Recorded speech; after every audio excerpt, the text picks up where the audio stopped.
Hello everyone, welcome to my channel topical learners. I am Manisha Shahi. आज हम अपने इस वीडियो में हिंदी सब्जेक्ट का चैप्टर नंबर 9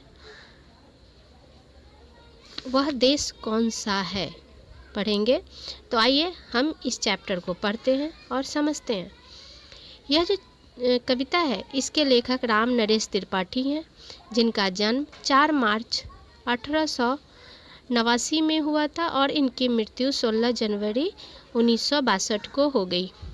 इनकी जो रचनाएं हैं वह है मिलन, स्वप्न, पथिक, मानसी, ठीक है। और इसके अलावे इन्होंने बाल उपयोगी साहित्य भी लिखा है।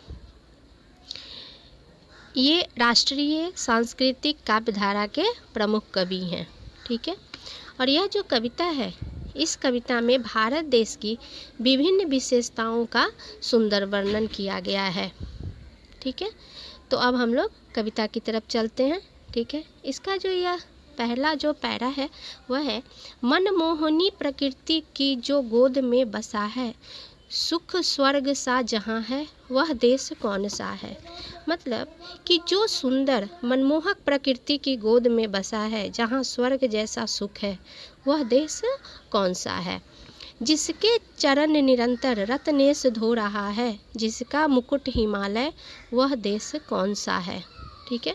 मतलब कि समुद्र जिसके चरण निरंतर धो रहा है और हिमालय जिसके मुकुट के समान है, वह देश कौन सा है, ठीक है। उसके बाद है, नदियाँ जहाँ सुधा की धारा बहा रही है, सींचा हुआ सलोना, वह देश कौन सा है। मतलब कि जिसे अनेक नदियाँ अमृत जैसे जल से सींचती हैं और उसे सुंदर बनाती हैं, वह देश कौन सा है। जिसके बड़े रसीले फल कंद नाज मेवे सब अंग में सजे हैं, वह देश कौन सा है। मतलब कि जहाँ जगह जगह रसीले फल हैं, सभी प्रकार के अनाज हैं, सब्जियाँ तथा मेवे उत्पन्न होते हैं, वह देश कौन सा है, ठीक है। जिसमें सुगंध वाले सुंदर प्रसून प्यारे, प्रसून मतलब फूल होता है, जिसमें सुगंध वाले सुंदर प्रसून प्यारे दिन रात हंस रहे हैं, वह देश कौन सा है। मतलब कि जहाँ विभिन्न प्रकार के सुंदर और सुगंधित फूल खिलते हैं और वह दिन रात हंसते रहते हैं, वह देश कौन सा है।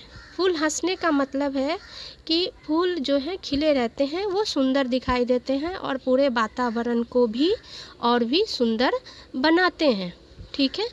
तो इससे इस सुंदर हंस रहे का मतलब है कि वो उनको वातावरण से वो संबंधित है, ठीक है। वातावरण को भी सुंदर बनाते हैं। अब है कि मैदान गिरी वनों में हरियालियाँ लहराती, आनंदमय जहाँ है, वह देश कौन सा है। जहाँ मैदानों, पर्वतों और वनों में हरियाली लहराती है, जहाँ हर जगह आनंद ही आनंद है, वह देश कौन सा है। जिसके अनंत धन से धरती भरी पड़ी है, संसार का शिरोमणि, वह देश कौन सा है, ठीक है। जिसकी पृथ्वी विभिन्न प्रकार के खनिजों से भरपूर है। खनिज कहने का मतलब है कि जहाँ बहुत सारे जो कहते हैं नेचुरल रिसोर्सेज, प्राकृतिक जो संसाधन होते हैं ना, वो भरे पड़े हैं यहाँ हमारे यहाँ, ठीक है। तो कहने का मतलब है कि खनिजों से भरपूर है, जो संसार के सभी देशों में सबसे अच्छा है, ठीक है। वह देश कौन सा है, ठीक है। सबसे प्रथम जगत में जो सभ्य था रहेगा, जन जन का दुलारा, वह देश कौन सा है। कहने का मतलब है कि जहाँ सबसे पहले सभ्यता का उदय हुआ, ठीक है, जिस देश को वहाँ का प्रत्येक नागरिक बहुत प्यार करता है, वह देश कौन सा है। सभ्यता और संस्कृति देश सबसे आगे है, ठीक है।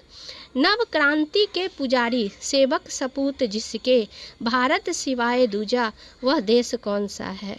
जिसके सुपुत्र अपने देश के सेवक और नवीन विचारों के पोषक हैं, वह भारत के अतिरिक्त कौन सा देश हो सकता है, ठीक है।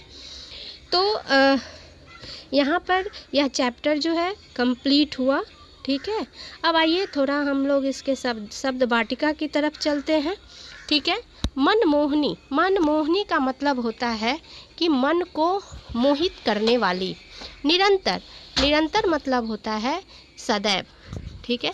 रत्नेश, रत्नेश मतलब होता है सागर। सुधा, सुधा मतलब होता है अमृत। सलोना, सलोना मतलब सुंदर। नाज मतलब होता है अनाज। प्रसून, प्रसून मतलब होता है फूल। गिरि, गिरि मतलब होता है पर्वत। धन मतलब संपत्ति। संसार, संसार का मतलब होता है विश्व। दुलारा का मतलब होता है प्यारा, ठीक है। तो यह जो चैप्टर है इसमें भारत देश की, हमारे देश की जो विशेषता है उसके बारे में जो है वर्णन किया गया है, ठीक है। तो आई होप आपको यह टॉपिक अच्छे से समझ में आ गया होगा। तो मिलते हैं हम अपने अगले वीडियो में एक नए टॉपिक के साथ।